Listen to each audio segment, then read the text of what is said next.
जय हिंद। आज देखेंगे सिंधु घाटी सभ्यता के 25 महत्वपूर्ण प्रश्न जो कि परीक्षाओं में बार बार पूछे जाते हैं। चलिए वीडियो को शुरू करते हैं। पहला प्रश्न है, सिंधु घाटी सभ्यता का काल क्या है? पहला 4000 से 2000 ईसा पूर्व, दूसरा 2000 से 500 ईसा पूर्व, तीसरा 2350 से 1750 ईसा पूर्व और चौथा इनमें से कोई नहीं। इसका सही जवाब है ऑप्शन नंबर 3, 2350 से 1750 ईसा पूर्व। अगला प्रश्न, मोहनजोदड़ो में सबसे बड़ी इमारत कौन सी है? पहला विशाल स्नानागार, दूसरा विशाल अन्नागार, तीसरा आयताकार भवन, चौथा मनोरंजन भवन। इसका सही जवाब है विशाल अन्नागार, ऑप्शन नंबर 2। अगला प्रश्न, सिंधु घाटी सभ्यता के लोग किसकी पूजा करते थे? पहला ब्रह्मा, दूसरा विष्णु, तीसरा इंद्र, चौथा पशुपति। इसका सही जवाब है ऑप्शन नंबर 4, पशुपति। अगला प्रश्न, मोहनजोदड़ो का उत्खनन कार्य कब हुआ? पहला 1919, दूसरा 1920, तीसरा 1921, चौथा 1922। इसका सही जवाब है ऑप्शन नंबर 4, 1922। रखाल दास बनर्जी के नेतृत्व में खुदाई हुआ था। अगला प्रश्न, पहली बार कपास उत्पादन का श्रेय किस सभ्यता को जाता है? पहला सिंधु सभ्यता, दूसरा मेसोपोटामिया सभ्यता, तीसरा चीनी सभ्यता, चौथा मिस्र सभ्यता। इसका सही जवाब है ऑप्शन नंबर 1, सिंधु सभ्यता। अगला प्रश्न, सिंधु सभ्यता के लोग किस धातु से अपरिचित थे? पहला तांबा, दूसरा सोना, तीसरा लोहा, चौथा कांसा। इसका सही जवाब है ऑप्शन नंबर 3, लोहा। लोहा से अपरिचित थे सिंधु घाटी सभ्यता के लोग। अगला प्रश्न, सिंधु सभ्यता में तराजू कहाँ से पाया गया है? पहला बनवाली, दूसरा हड़प्पा, तीसरा मोहनजोदड़ो, चौथा लोथल। इसका सही जवाब है ऑप्शन नंबर 4, लोथल। एक बात याद रखिएगा, जितने भी माप तौल की वस्तुएं मिली हैं लगभग सब के सब लोथल से ही मिली हैं। अगला प्रश्न, सिंधु सभ्यता के लोगों का मुख्य भोजन क्या था? पहला चावल, दूसरा चावल और गेहूँ, तीसरा चावल और मकई, चौथा गेहूँ और जौ।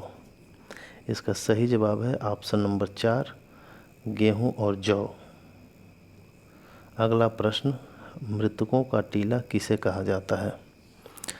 पहला मोहनजोदड़ो, दूसरा लरकाना, तीसरा बनवाली और चौथा ऑप्शन है हड़प्पा।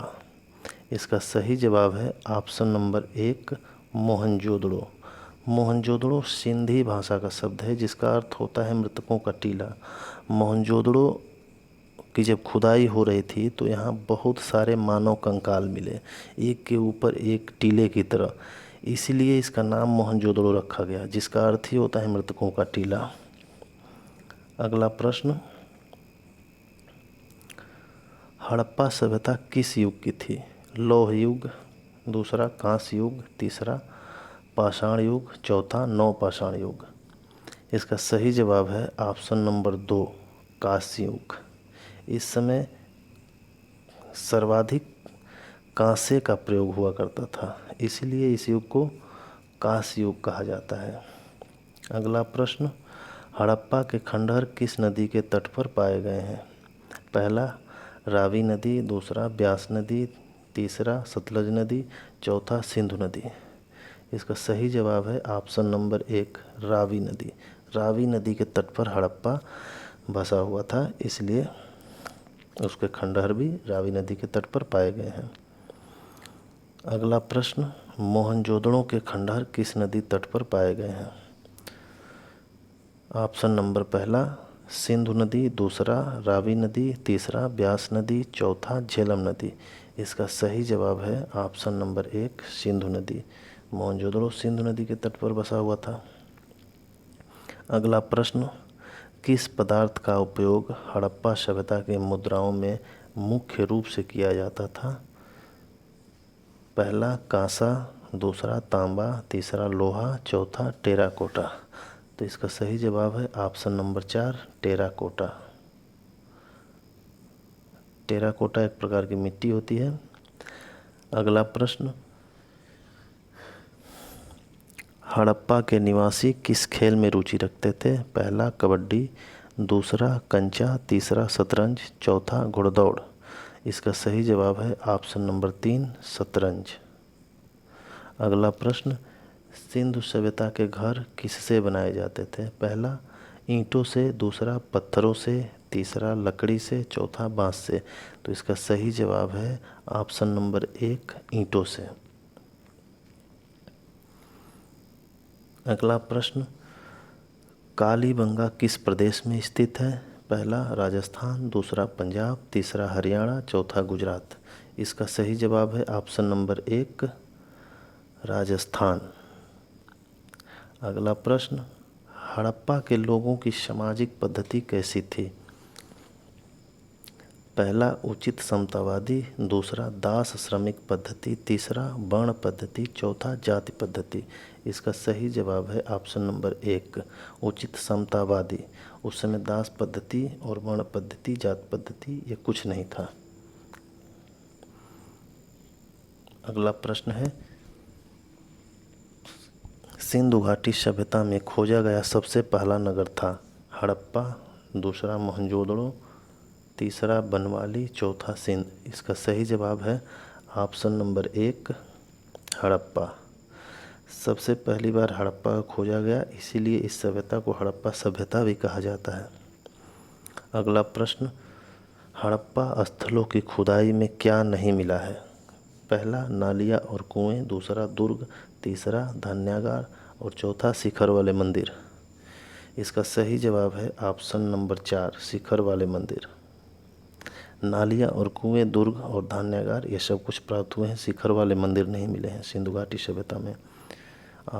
अगला प्रश्न, सिंधु घाटी सभ्यता और आज के हिंदू धर्म के बीच का प्रमाण किसकी पूजा से मिलता है? संबंध का प्रमाण किसकी पूजा से मिलता है? पहला पशुपति, इंद्र और देवी माता, दूसरा पत्थर, पेड़ और पशु, तीसरा विष्णु और लक्ष्मी, चौथा शिव और शक्ति। इसका सही जवाब है ऑप्शन नंबर 2 पत्थर, पेड़ और पशु। उस समय भी पत्थर की मूर्तियों की पूजा होती थी और आज भी होता है। उस समय भी पेड़ का पूजा होता था, पीपल और बबूल के पेड़ का पूजा होता था और आज भी पीपल, तुलसी, आंवला आदि पेड़ों का पूजा होता है। उस समय भी पशु कुबड़ वाले बैल की पूजा होता था और आज भी गाय का पूजा होता है। इसलिए सिंधु घाटी सभ्यता और आज के हिंदू धर्म में कुछ समानता देखने को मिलता है। अगला प्रश्न, ईंटों की कृत्रिम डॉकयार्ड या बंदरगाह या गोदीवाड़ा भी बोलते हैं इसे वाला एकमात्र सिंधु स्थल कौन सा है? पहला लोथल, दूसरा कालीबंगा, तीसरा हड़प्पा, चौथा मोहनजोदड़ो। इसका सही जवाब है ऑप्शन नंबर 1 लोथल। अगला प्रश्न, बिना दुर्ग का एकमात्र सिंधु स्थल कौन सा था? ऑप्शन नंबर 1 कालीबंगा, दूसरा हड़प्पा, तीसरा मोहनजोदड़ो, चौथा चन्हूदड़ो। इसका सही जवाब है ऑप्शन नंबर 4 चन्हूदड़ो। अगला प्रश्न, लोथल नामक स्थान पर निम्न में से किसका जहाजी मालघाट था? पहला सिंधु घाटी सभ्यता, दूसरा मेसोपोटामिया सभ्यता, तीसरा मिस्र सभ्यता, चौथा फारसी सभ्यता। इसका सही जवाब है ऑप्शन नंबर 1 सिंधु घाटी सभ्यता। अगला प्रश्न, देवी माता की पूजा संबंधित थी? पहला आर्य सभ्यता से, दूसरा चीनी सभ्यता से, तीसरा उत्तर वैदिक सभ्यता से, चौथा सिंधु घाटी सभ्यता से। इसका सही जवाब है ऑप्शन नंबर 4 सिंधु घाटी सभ्यता से। आज का आखिरी प्रश्न, हड़प्पा सभ्यता के संपूर्ण क्षेत्र का आकार किस प्रकार का था? पहला त्रिभुजाकार, दूसरा वर्गाकार, तीसरा आयताकार, चौथा गोलाकार। तो इसका सही जवाब है ऑप्शन नंबर 1 त्रिभुजाकार। चलिए, वीडियो अच्छा लगा हो तो चैनल को सब्सक्राइब कर दीजिए और वीडियो को लाइक कर दीजिए। धन्यवाद।